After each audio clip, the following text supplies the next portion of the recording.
मां भगवती चंडी देवी और माता मनसा देवी के पावन दरबार को कोटि कोटि नमन करते हुए गुरुओं की साधना,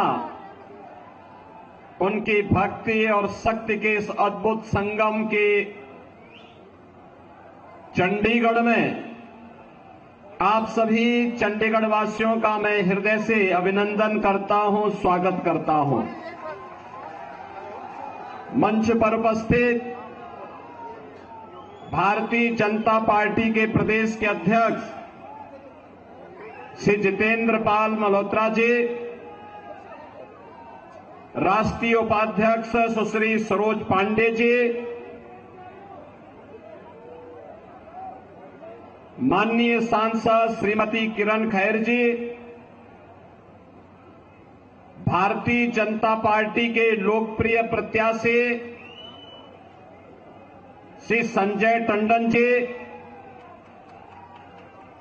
उत्तर प्रदेश सरकार के पूर्व मंत्री और गाजियाबाद से जिन्होंने अभी चुनाव लड़ा है और वहां के भावी सांसद श्री अतुल गर्ग जी,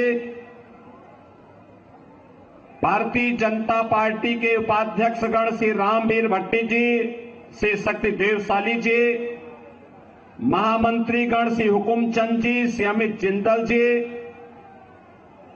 मंच पर उपस्थित श्री विनोद शर्मा जी, कुलजीत संधू जी और जिनके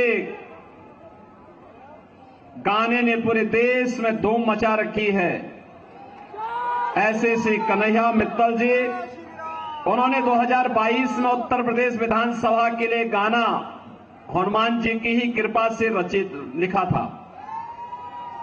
और वह गाना आज जहां कहीं भी मैं जाता हूं मुझे वही सुनाई देता है कि जो राम को लाए हैं। और उन्होंने मुझे बताया कि अभी आपको सुनाया है। मुझे ये भी पता लगा है कि बगल में ही उनका मोहल्ला भी है।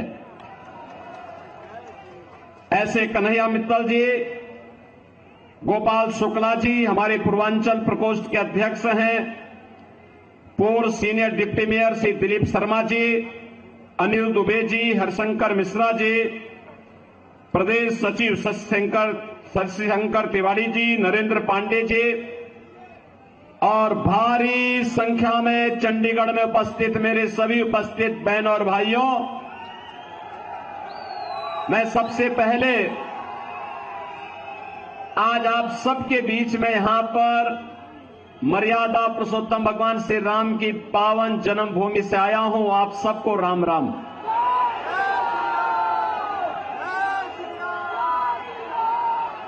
बहनों और भाइयों, जगत जननी मां भगवती चंडी देवी और माता मनसा देवी के दरबार में गुरुओं की परंपरा के साथ जुड़ना अपने आप में हर व्यक्ति को आह्लादित कर देता है और मेरे लिए आप सबके बीच में आना, लोकसभा चुनाव की दृष्टि से आपके बीच में आना, और वह भी तब आज पंचम चरण का चुनाव चल रहा है। उत्तर प्रदेश की भी 14 लोकसभा सीट पर आज चुनाव हो रहे हैं। बहनों और भाइयों, पूरे देश के अंदर 4 चरण के चुनाव पहले ही संपन्न हो चुके हैं, लेकिन मैं निश्चिंत होकर के चंडीगढ़ में हूं, क्योंकि मुझे मालूम है कि जो भाव चंडीगढ़ का है, जो भावना पूरे देश की है, उत्तर दक्षिण पूरब पश्चिम, वही तो उत्तर प्रदेश का भी है। पहली बार हो रहा है कि पहले अभी पांचवां चरण का है, 2 चरण इसके बाद भी है, लेकिन देश निश्चिंत है कि 4 जून को जब परिणाम आएगा तो जो जनता कहती है ना कि चाहे जितना जोर लगा लो, आएंगे तो मोदी ही और जीतेंगे तो हम लोग निश्चिंत हैं, क्योंकि परिणाम के बारे में जनता जनार्दन पहले से ही तय कर रखी है कि तीसरी बार, फिर एक बार, फिर एक बार और अब की बार 400 पार की बात करते हैं तो कांग्रेस को चक्कर आने लगता है, क्योंकि कांग्रेस स्वयं 400 सीट पर चुनाव नहीं लड़ी है। तो वहां अगर 400 सीट पर चुनाव लड़ती तो वो भी कह सकती थी, लेकिन उसको उसके कारनामों के कारण देश की जनता जनार्दन ने इस लायक नहीं छोड़ा कि वो 400 सीटों पर भी चुनाव लड़ सके। और इसलिए बहनों और भाइयों, जब जनता जनार्दन से कांग्रेस के लोग पूछते हैं, आम आदमी पार्टी के लोग पूछते हैं कि 400 पार का मतलब क्या है, तो जनता जनार्दन उसका जवाब दे देती है, कहती है जो राम को लाए हैं हम उनको लाएंगे, क्योंकि जो राम का है वही राष्ट्र का है, जो राम का है वही हमारा है, बाकी किसी काम का नहीं है। और बहनों और भाइयों, अगर आपको देखना है, पूरा चुनाव अब इसके इर्द गिर्द ही घूम चुका है। पूरा चुनाव, लोकसभा के पूरे चुनाव को अगर आप देखेंगे, कांग्रेस के नेता तो पहले प्रभु राम को नकार चुके थे। पहले इन्होंने कहा था कि राम तो हो ही नहीं, इन लोगों ने पहले ही कहा था। और अभी चुनाव के दौरान भी इनके एक बुद्धिदाता कह रहे थे भारत के अंदर राम मंदिर का निर्माण नहीं होना चाहिए था। हमने कहा भाई आपने बुद्धि कांग्रेस को दी होती तो कम से कम वो इटली में ही राम का मंदिर बना देते। भारत के अंदर तो बनाने के लिए हमारा इंतजार था ही, मोदी जी का इंतजार था ही, लेकिन अगर पहले बताए होते तो कांग्रेस को कहते कि भाई इटली में ही बना लो। लेकिन बहनों और भाइयों, उनको याद आ जा रही है, क्योंकि भगवान जब किसी की बुद्धि फेरते हैं तो उसको पहले उल्टी बुद्धि दे देते हैं, विनाशकाले विपरीत बुद्धि। और ये आज कांग्रेस के अंदर आप देख सकते हैं, आज कांग्रेस उसी राह पर आगे बढ़ चुकी है। और इसके जितने भी अन्य सिपा सालार हैं, इनके सहयोगी दल हैं, वे भी राम मंदिर का विरोध कर रहे हैं। कोई कहता है राम मंदिर बेकार बना है, कोई कहता है राम मंदिर नहीं बनना चाहिए था। बहनों और भाइयों, कांग्रेस हो या इनके अन्य सहयोगी दल, ये पहले दिन से राम मंदिर का विरोध कर रहे हैं और कहते थे, पहले न्यायालय को भी धमकाते थे कि अगर राम मंदिर का फैसला हुआ तो दंगे हो जाएंगे, राम मंदिर का फैसला हुआ तो खून की नदियां बह जाएंगी। जब 2017 में मोदी जी के आह्वान पर भारतीय जनता पार्टी की सरकार उत्तर प्रदेश में बनी, लोगों ने पूछा कि क्या होगा, हमने कहा यूपी में अब दंगा नहीं होगा, कोई दंगा करेगा तो फिर उल्टा टांग देंगे उसको। और बहनों और भाइयों, आप तो सभी जाते होंगे, भाई देखो मेरा तो जन्म उत्तराखंड में हुआ था, मैं काम उत्तर प्रदेश में कर रहा हूं, पूर्वी उत्तर प्रदेश में काम कर रहा हूं, जो बिहार और उत्तर प्रदेश का जंक्शन है।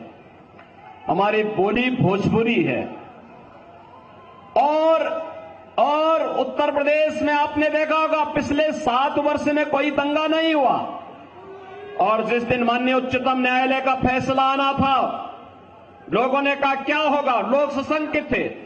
मैंने कहा भी देखो, एक तिनका नहीं हिलने वाला है, कोई एक तिनका नहीं हिला सकता है। आज का दिन इस ब्रह्मांड का सबसे शांत और सौहार्दपूर्ण दिन होगा। और बहनों और भाइयों, आपने देखा होगा उत्तर प्रदेश में दंगे समाप्त, और दंगे ही नहीं समाप्त हुए, अब तो उत्तर प्रदेश में सड़कों पर नमाज पढ़नी भी लोगों ने बंद कर दी है। अब उत्तर प्रदेश में मस्जिदों की मीनारों से माइक भी उतर गए हैं। वो कह रहे हैं भैया अब हम लोग भी शांति से रहना चाहते हैं। तो ये शांति और सौहार्द की भूमि आज उत्तर प्रदेश बनी है और अब तो अयोध्या में रामलला विराजमान भी हो गए हैं। कौन ऐसा भारतीय होगा बहनों और भाइयों, कौन ऐसा भारतीय होगा जो अपने आप को गौरव की अनुभूति न करता हो अयोध्या में रामलला के विराजमान होने के लिए। 500 वर्षों के बाद यह अवसर हमारे सामने आया है और इसीलिए हर जन से एक ही स्वर उड़ रहा है और वह है कि जो राम को लाए हैं हम उनको, बहनों और भाइयों, हमारा भारतीय समाज कृतज्ञता ज्ञापित करना जानता है। और कृतज्ञता किस रूप में हम व्यक्त करते हैं ये किसी से छुपा हुआ नहीं है। आपने देखा होगा, आप याद करिए बहनों और भाइयों, आप याद करिए जब भी देश पर संकट आता है तो सबसे पहले देश छोड़ करके भागने वालों में राहुल गांधी का नाम आता है। कहीं भी कोई संकट आ जाए, यद्यपि ये देश को संकट देने वाले लोग ही हैं। इन्होंने समस्या दिया, इन्होंने आतंकवाद देश को दिया, इन्होंने नक्सलवाद देश को दिया, विरासत में इन्होंने भ्रष्टाचार देश को दिया, अराजकता देश को दी और साथ साथ अव्यवस्था का जो आलम है। जब भी संकट आता है मैं आपसे पूछना चाहता हूं, इस सदी का सबसे बड़ा संकट था कोरोना कालखंड।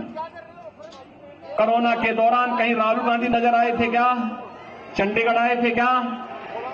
उत्तर प्रदेश में भी नहीं आए थे। उत्तर प्रदेश से वो सांसद थे उस समय, उत्तर प्रदेश में भी नहीं आए थे। और जब हम लोगों ने सभी सांसदों से बात करना प्रारंभ किया है, भाई हालचाल लें, भाजपा के सांसद, भाजपा के विधायक, भाजपा के कार्यकर्ता, मोदी जी ने तो सबको भाजपा के कार्यकर्ताओं से कहा था कि संगठन नहीं, सेवा ही संगठन है, सेवा का कार्य करना है। और बहनों और भाइयों, उस दौरान भारतीय जनता पार्टी के जनप्रतिनिधि, भारतीय जनता पार्टी के कार्यकर्ता जनता जनार्दन की सेवा में थे। मैं स्वयं मुख्यमंत्री के रूप में गांव-गांव जाता था, जनपद में जाता था। 1 करोड़ प्रवासी उत्तर प्रदेश में आए थे, जो बिहार जाने वाले थे, बंगाल जाने वाले थे, झारखंड, असम, उड़ीसा, मध्य प्रदेश और फिर इधर से राजस्थान की ओर जाने वाले थे, उत्तराखंड जाने वाले थे। इन सब की व्यवस्था उत्तर प्रदेश में रह करके मैं कर रहा था। 14,000 बसेज मैंने लगवाई थी इसके लिए, उनको सुरक्षित उनके घरों तक पहुंचाने के लिए। बहुत सारे लोग मुझसे कहते थे कि लॉकडाउन है, आप ऐसे क्यों कर रहे हैं? हमने कहा भी देखो, ये सब हमारे नागरिक हैं, उनका अधिकार है और जो भी करना पड़ेगा हम जान पर खेल करके उनकी सेवा करेंगे, उनको सुरक्षित स्थान पर पहुंचाने का काम करेंगे। और मैं धन्यवाद देना चाहूंगा चंडीगढ़ यूनिट को, खासतौर पर संजय टंडन जी को और उनकी पूरी टीम को। चंडीगढ़ में इन्होंने जिस प्रकार का अद्भुत कार्य किया था सेवा का, बहनों और भाइयों, वह अन्यत्र देखने को नहीं मिलता। बेहतरीन कार्य किया था। लगातार कई महीनों तक चंडीगढ़ भाजपा की यूनिट कोरोना कालखंड में हर जरूरतमंद को फ्री में लंगर करवाने का, भोजन करवाने का काम कर रही थी, उनकी सेवा के लिए समर्पित भाव के साथ काम कर रही थी। लेकिन बहनों और भाइयों, मैं आपसे पूछना चाहता हूं, कहीं राहुल गांधी आए होंगे? कहीं नहीं नजर आए होंगे। कहीं मनीष तिवारी नजर आए होंगे? कहीं नहीं नजर आए होंगे। क्योंकि ये तो सब उड़न खटोला है जी। आज आएंगे, फिर चुनाव लड़के फिर गायब हो जाएंगे, फिर कोई अता पता नहीं होगा। और इसलिए बहनों और भाइयों, जो आपके संकट में आपके साथ नहीं हो सकता, जो आपके सुख दुख में आपके साथ नहीं खड़ा हो सकता, जो आपकी आस्था का सम्मान नहीं कर सकता, जो आपकी विरासत को सम्मान नहीं दे सकता है, जो आपके विकास के बारे में जिसके पास कोई विजन न हो और जो गरीबों के कल्याण का मार्ग प्रशस्त नहीं कर सकता है, उस व्यक्ति को जनप्रतिनिधि के रूप में चुन करके हम लोग स्वयं भी पाप के भागीदार कतई न बने। क्योंकि आपके द्वारा चुना गया वोट की ताकत, जो ताकत है आपके पास, ये ताकत आपको पाप का भी और पुण्य का भी भागीदार बनाता है। अच्छा जनप्रतिनिधि चुनते हैं तो पुण्य हमें प्राप्त होता है, लेकिन अगर गलत चुनते हैं तो उसके पाप में हम भी भागीदार हो जाते हैं। आपने देखा होगा आज भारत यशस्वी बन रहा है, भारत के अंदर खुशहाली है, भारत का दुनिया के अंदर सम्मान बढ़ रहा है, भारत की सुरक्षा पुख्ता है, आतंकवाद और नक्सलवाद और अराजकता की समस्या का समाधान हुआ है, तो इसलिए हुआ है क्योंकि आपने मोदी जी को चुना था, मोदी जी को प्रधानमंत्री के रूप में चुना था। बहनों और भाइयों, मोदी जी ने 10 वर्ष में देश की तस्वीर और तकदीर को बदल करके रख दिया है। आज कोई भी भारत पर गौरव की अनुभूति करता है, दुनिया में कोई संकट आता है, मोदी जी संकट मोचक के रूप में माने जाते हैं। उस समस्या का समाधान मोदी जी के पास है। भारत के अंदर इन समस्याओं का समाधान होता है। और अब तो मैं ये भी देखता हूं, पहले जब आतंकी विस्फोट होते थे, जगह जगह विस्फोट होते थे, निर्दोष भारतीय मारे जाते थे, कभी मुंबई का विस्फोट, कभी दिल्ली का विस्फोट, कभी राम जन्मभूमि पर आतंकी हमला, कभी काशी में संकट मोचन पर आतंकी हमला, कभी भोपाल का विस्फोट, कभी बेंगलोर का विस्फोट। मैं सांसद था और इसको संसद में मुद्दे को उठाते थे तो तत्कालीन कांग्रेस की सरकार क्या कहती थी? कहती थी कि आतंकवाद तो सीमा पार से है। और आज आतंकवाद का समाधान भी हुआ। अब तो पटाखा भी जोर से फट जाए ना तो पाकिस्तान पहले सफाई देता है, कहता मेरा हाथ नहीं है, मैंने इसमें कुछ नहीं किया है, क्योंकि उसे मालूम है ये नया भारत है, छेड़ता नहीं है, लेकिन कोई छेड़ता है तो छोड़ता भी नहीं है। और इसीलिए पाकिस्तान पहले सफाई दे देता है। दम होनी चाहिए, और दम आज मोदी जी के नेतृत्व में भाजपा की सरकार ने दिखाने का काम किया है। और इसलिए बहनों और भाइयों, आज हम आपके पास आए हैं कहने के लिए, आज आप देख रहे होंगे 10 वर्ष में मोदी जी के नेतृत्व में कितना बेहतरीन विकास देश के अंदर हुआ। 4 लेन की कनेक्टिविटी।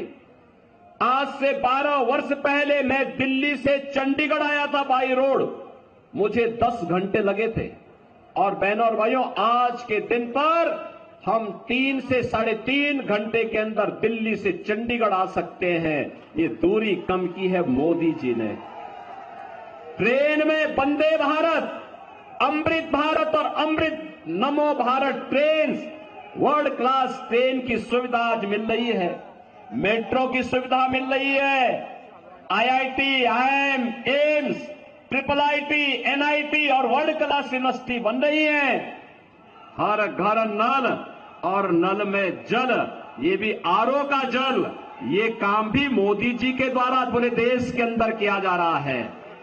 बहनों और भाइयों, विकास भी है।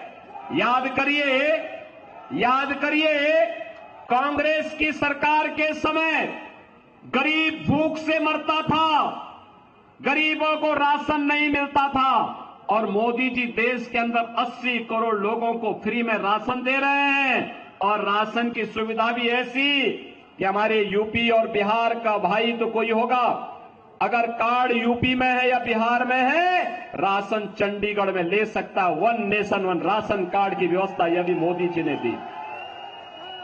आयुष्मान भारत का कार्ड 60 करोड़ लोगों को दे दिया गया है, और 5 लाख रुपए तक का उपचार वे कहीं भी करा सकते हैं। और यही नहीं, अभी तो मोदी जी ने कहा है कि तीसरी बार आते ही 70 वर्ष के ऊपर के हर व्यक्ति को प्रतिवर्ष 5 लाख रुपए की आयुष्मान भारत का कार्ड की सुविधा उपलब्ध करवाएंगे।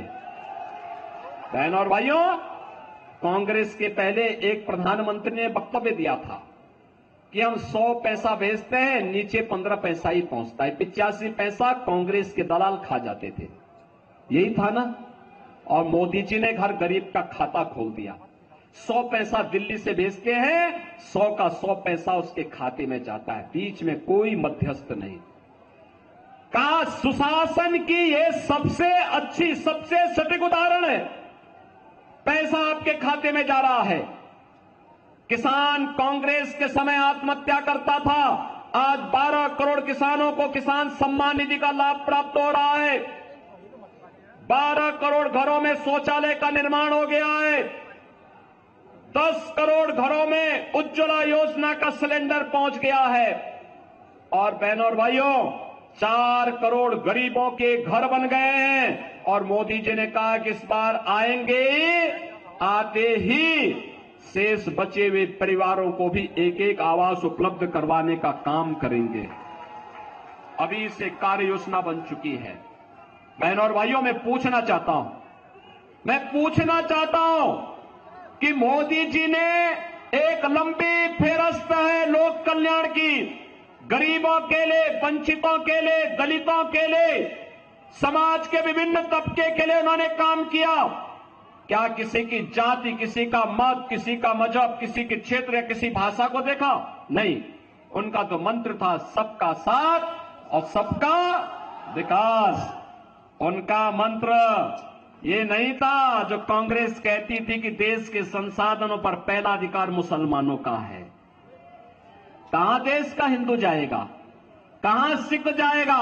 और अभी तो सिटीजनशिप अमेंडमेंट एक्ट लागू हुआ है। आप देखो, हिंदू और सिख, बौद्ध और जैनी, इन सभी लोगों को जो प्रताड़ित थे पाकिस्तान में, बांग्लादेश में, अफगानिस्तान में, जैसे ही नागरिकता देनी प्रारंभ हुई, आप देखें कांग्रेस के पेट में दर्द होने लग गया। कह रहे सब क्यों कर रहे हैं?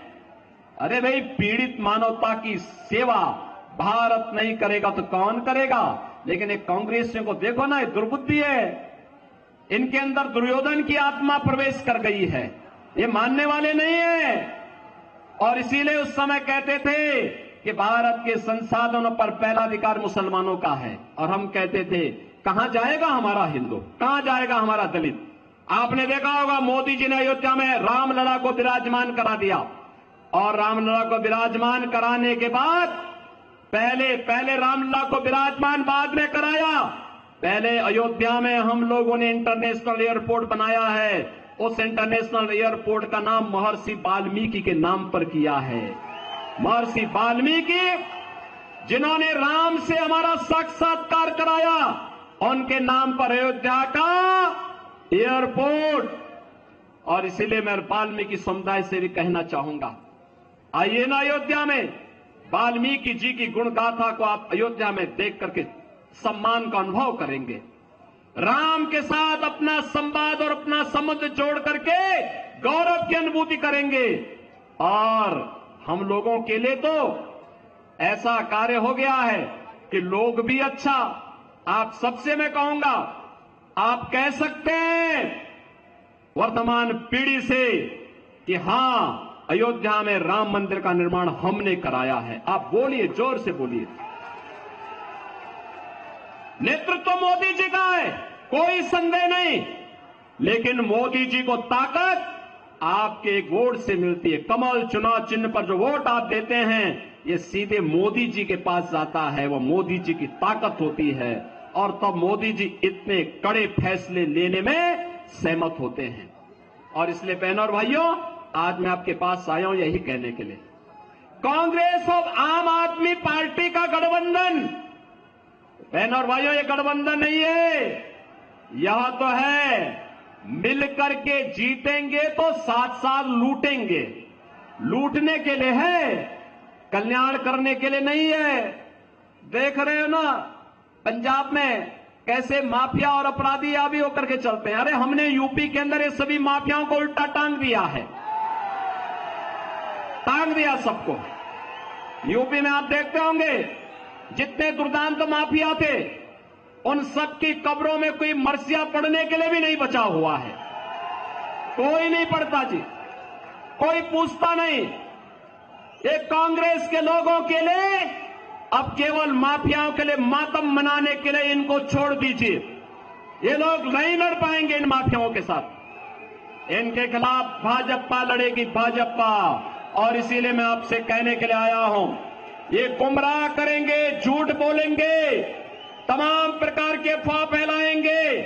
बहनों और भाइयों, अब मुझे कहने में कोई संकोच नहीं कि कांग्रेस आम आदमी पार्टी के साथ गठजोड़ क्यों की है। इसलिए किया है क्योंकि पहले इन्होंने देश को बांटा, फिर समाज को बांटा, अब इनकी नजर आपकी प्रॉपर्टी पर पड़ गई है। आपने देखिए कांग्रेस के एक बुद्धिदाता ने क्या कहा है कि कांग्रेस सरकार में आएगी तो सभी की संपत्ति की सर्वे करवाएगी और फिर विरासत टैक्स लगाई। विरासत टैक्स का मतलब जानते हैं?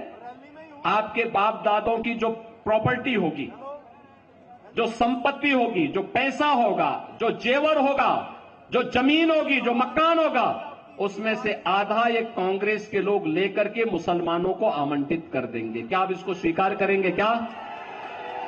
अरे ये तो इतिहास में हमने एक मुगल बादशाह का नाम सुना था, औरंगजेब का। औरंगजेब ने हिंदुओं पर जजिया कर लगाया था, कहा था या तो इस्लाम स्वीकार करो और नहीं तो जजिया कर दो।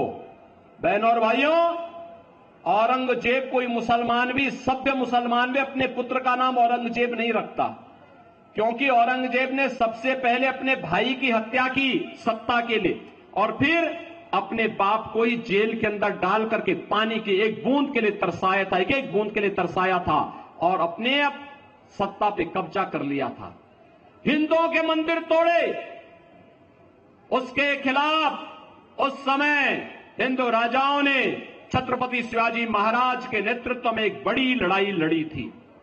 गुरुओं ने बड़ी लड़ाई लड़ी थी, सिख गुरुओं ने उसके खिलाफ लड़ाई लड़ी थी।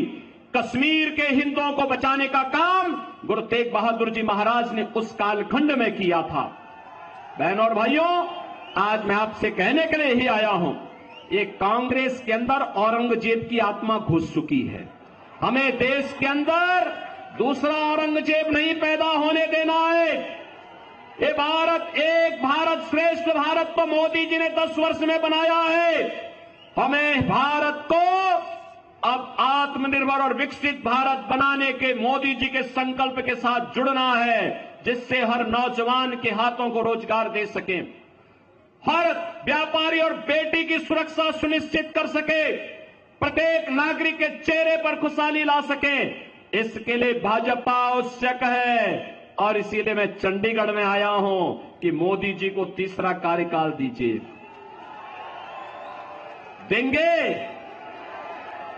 देंगे आप लोग? बहनों और भाइयों, 1 जून को आपका चुनाव है। 1 जून को है ना?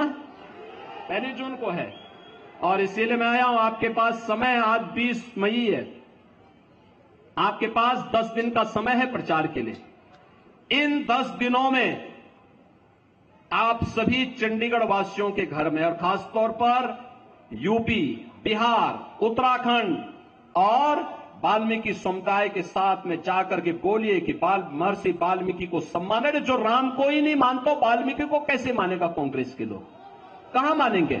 और महर्षि वाल्मीकि हमारे लिए पूज्य हैं, क्योंकि और इसीलिए मोदी जी ने मुझे कहा कि रामलला का विराजमान होने के पहले महर्षि वाल्मीकि का पूजन होना है। हमने कहा एयरपोर्ट का नामकरण का प्रस्ताव मैं भेज रहा हूं, इंटरनेशनल एयरपोर्ट महर्षि वाल्मीकि के नाम पर पहला इंटरनेशनल एयरपोर्ट हमने यूपी में बनाया है, और भी अयोध्या का एयरपोर्ट। इसलिए उनके पास भी जाइए और उन सब से कहिए हमें भारत को नया भारत बनाना है, आत्मनिर्भर और विकसित भारत बनाना है। इसके लिए मोदी जी आवश्यक हैं। और बहनों और भाइयों, एक एक व्यक्ति, एक एक जितने भी लोग यहां पे आए हैं, मैं आप सबसे अपील करूंगा, आप सभी भाजपा के कमल चुनाव चिन्ह पे वोट देंगे। सभी लोग, जहां तक मेरी आवाज जा रही है तो दोनों हाथ लाके मुझे बताओ। पहले यहां से संजय टंडन जी को जिता के भेजेंगे, लेकिन इसके लिए 2 काम करने होंगे आपको। पहला काम, 10 दिन का चुनाव बाकी है, प्रतिदिन हर मतदाता, जितने लोग यहां पे आए हैं, हर मतदाता तय करे कि मैं 5 घर कमल चुनाव चिन्ह के लिए 5 घर में जनसंपर्क करूंगा। करेंगे? 10 दिन का मतलब 50 घर में कर लेंगे। और चुनाव के दिन उन्हें मतदान केंद्र में ले जाना है, फिर मतदान कराना है। करेंगे?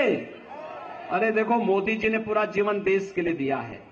आप 10 दिन का समय देश की खातिर दे देंगे एक अच्छी सरकार बनाने में, तो देश की आवाज के साथ आप भी जुड़ जाएंगे। और जो कन्हैया मित्तल कहते हैं कि जो राम को लाए हैं, हम उनको, जो राम को लाए हैं, सहमत है ना? सभी लोग सहमत हैं? सभी लोग सहमत हैं? दोनों हाथ के बताओ मुझे, जहां तक पीछे तक, जहां तक मेरी आवाज जा रही है, सभी लोग सहमत हैं? तो मेरे साथ बोलेंगे, भारत माता की, भारत माता की, भारत माता की जय श्री राम, जय जय श्री राम, जय श्री राम। बहुत बहुत धन्यवाद योगी जी। मैं निवेदन करूंगा हुक्म चंडी से महामंत्री जी। तो चंडीगढ़ से मुख्यमंत्री योगी आदित्यनाथ को आप सुन रहे थे। देश में संकट आने पर कांग्रेसी भाग जाते थे, तो विपक्ष पर निशाना साधते हुए उन्होंने कहा कि बीजेपी प्रत्याशी के हित में आप वोट की अपील करें। पीएम मोदी के नेतृत्व में देश आगे बढ़ रहा है।